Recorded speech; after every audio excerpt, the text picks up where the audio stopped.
First of all, Michael Gartner, editorial writing is much more than simply voicing an opinion. Michael Gartner says some of the best advice he ever received on the subject was from a former columnist at the Wall Street Journal.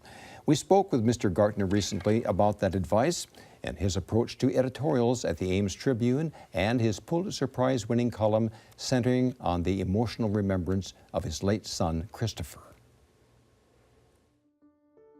You give the other side the space, and you give your side the thought. And I thought that was just great. In other words, be fair with your facts. Don't pull any punches, you know. But then when you come down to analyzing it, do a good job. And that's how you make your argument. It's like a legal brief, you know. I mean, the facts are always the same, and usually the same, whether it's a murder or embezzlement or whatever. And then you have to make your case. And he says, get all the facts, but he says, then put all your time and all your energy and all your thought into making your case. I thought that was great advice. Then I started writing editorials every day, and I said to myself and to Gary, the editorial will be on a local subject every day.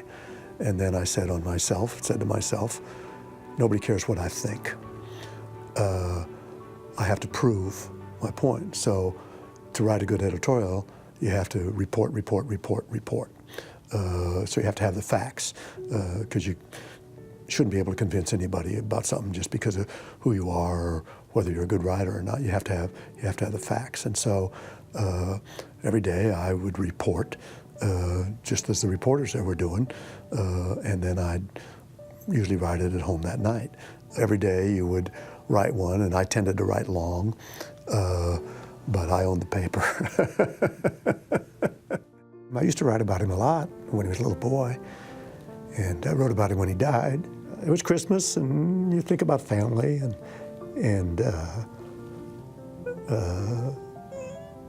it just seemed like a nice thing to say, so I did. Easy to write, you know, it just flows. Hard to think about still, but easy to write.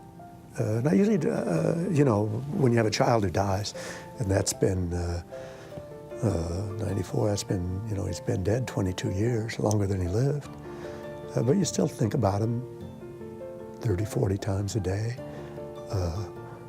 And it still shapes your life.